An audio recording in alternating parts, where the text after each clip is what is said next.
ఇది కొండ మీద పైకొచ్చిన తర్వాత జస్ట్ మీకు వ్యూ చూపిస్తున్నానండి. ఇక్కడ కుమారస్వామి విగ్రహం ఉంటుంది. అలాగే కొంచెం దూరంగా వినాయకుడిది ఉంటుంది. ఇంకొక వేలో శివుడిది ఉంటుంది. ఇది టోటల్ వ్యూ. మనకి ఇక్కడ 2 వేలు ఉంటాయి. ఒకటి డైరెక్ట్ వెహికల్ పైకి వెళ్ళిపోవచ్చు, లేదా మెట్ల ద్వారా కూడా వెళ్ళొచ్చు మనము. పైకి వచ్చిన తర్వాత ఎవరైనా స్నానాలు అవి చేయకపోతే మనకి ఇక్కడ వాష్రూమ్స్కి విడిగా ఉన్నాయండి. అలాగే స్నానాలు చేయడానికి విడిగా ఉన్నాయి. దేనికి అది సపరేట్గా ఉన్నాయి. లేడీస్కి ఉన్నాయి, జెంట్స్కి ఉన్నాయి. ఎవరైనా ఫ్రెష్ అయ్యి రాకపోతే కూడా ప్రాబ్లం లేదు.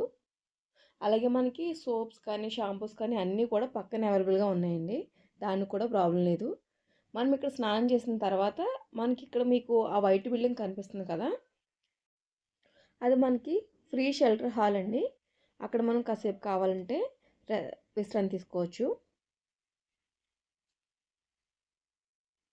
మనము ఇక్కడి నుంచి రైట్ సైడ్ వెళ్తే మీకు చూపిస్తున్నాను చూడండి. ఇక్కడ ఆనందవల్లి దేవి గుడి ఉంటుంది. ఫస్ట్ మనము ఈ దేవతను దర్శించుకున్న తర్వాతే దేవుని దర్శించుకోవాలంట. ఇక్కడ నుంచి కిందకి మెట్లు ఉంటాయండి.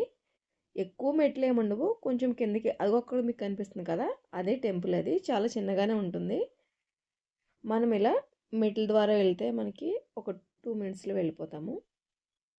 ఇక్కడ మెట్లు దిగేటప్పుడు కొన్ని మెట్లు దిగిన తర్వాత ఇక్కడ ఎవరైనా చిలక జోస్యం చెప్పించుకునే వాళ్ళు ఉంటే, వాళ్ళకి ఇంట్రెస్ట్ ఉంటే అక్కడ అవి కూడా ఉన్నాయండి. మేమైతే ఎవరము చెప్పించుకోలేదు, కొద్దిమంది చెప్పించుకున్నారు మేము వెళ్ళినప్పుడు. ఇలా కిందకి వెళ్ళిన తర్వాత మీకు కనిపిస్తుంది కదా, అదే ఆనందవల్లిదేవి గుడి. ఇక్కడ వీళ్ళేనండి చిలక జోస్యం చెప్పేవాళ్ళు. 3-4 సంథింగ్ ఉన్నారు. ఇదే అమ్మవారి గుడి. ఇది ఎంట్రన్స్. మనకి పైనుంచి వచ్చే వాళ్ళకి ఇది ఎంట్రన్స్ అండి. మెట్ల ద్వారా వచ్చే వాళ్ళకి మీకు ఇక్కడ బ్లూ కలర్ షెల్టర్ కనబడుతుంది కదా, అది ఎంట్రన్స్ అనమాట. ఇది మెట్ల ద్వారా వచ్చేవాళ్ళు ఫస్ట్ డైరెక్ట్గా అమ్మవారి గుడి దగ్గర నుంచే పైకి వస్తారు. మన వెహికల్ ద్వారా వెళ్ళినప్పుడు ఇలా మెట్ల ద్వారా కిందకి రావాలి. ఇప్పుడు ఈ మెట్లు మనకి అమ్మవారిని దర్శనం చేసుకున్న తర్వాత పైకి ఎక్కాలి. మనకి ఇక్కడ ఒక బిల్డింగ్ టైప్లో ఉంటుందండి. 3 స్టైర్స్ ఉంటాయి. పెద్ద ఎక్కువ మెట్లే ఉండవండి, చాలా ఈజీగా ఎక్కేయచ్చు. కాకపోతే ఇక్కడ కోతులు మరీ ఎక్కువగా ఉన్నాయండి. మేము వెళ్ళినప్పుడు అయితే మాత్రము వేరే ఆవిడ కవరు చేతిలో పట్టుకుని మరీ లాగేసింది. కొంచెం చేతులు ఏమీ లేకుండా చూసుకుని వెళ్ళాలి. ఇలా మనకి పైకి వెళ్ళిపోతే పైన చాలా చాలా పెద్దగా శివలింగం ఉంటుందండి. ఇదే ఆ శివలింగము. మనకి ఇదంతా కూడా ఒక రౌండ్ వేలా ఉంటుంది. పైకి వెళ్ళిన తర్వాత ఇదంతా కూడా పైనుంచి వ్యూ. ఇది పైన చాలా ప్లెజెంట్గా ఉందండి. చాలా చాలా పీస్ఫుల్గా చాలా బాగుంది. ఆ దూరంగా కనిపించేవి కూడా చిన్న గుడులండి, వాటికి వేరేవే ఉంటుంది. ఇది మనకి మెయిన్ టెంపుల్.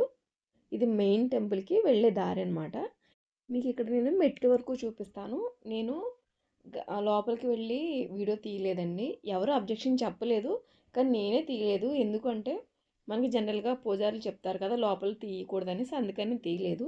ఇప్పుడు గుడి దగ్గర నుంచి మనం బయటకు వచ్చేసిన తర్వాత మీకు ఇందాక శివలింగం చెప్పాను కదా, మనకి గుడి ఆపోజిట్లో ఉంటుంది. ఇది దర్శనం చేసుకుని కిందకు వచ్చేసేటప్పుడు గుడి ఆపోజిట్లో ఇలా ఉంటుంది.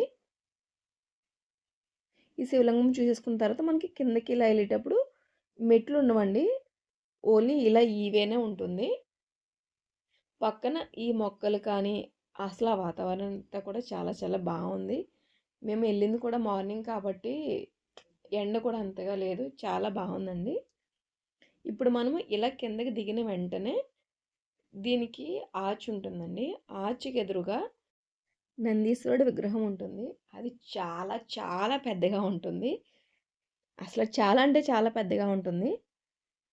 ఇప్పుడు ఇక్కడ నుంచి మనకి నందీశ్వరుడు దగ్గర నుంచి రైట్వే వస్తే దక్షిణామూర్తి టెంపుల్ అండి. అక్కడి నుంచి వచ్చిన తర్వాత మనం ఇది దక్షిణామూర్తి టెంపుల్లో దర్శనం చేసుకుంటాము.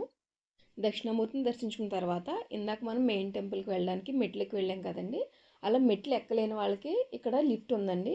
లిఫ్ట్లో కూడా వెళ్ళొచ్చు, కిందకు వచ్చేయచ్చు.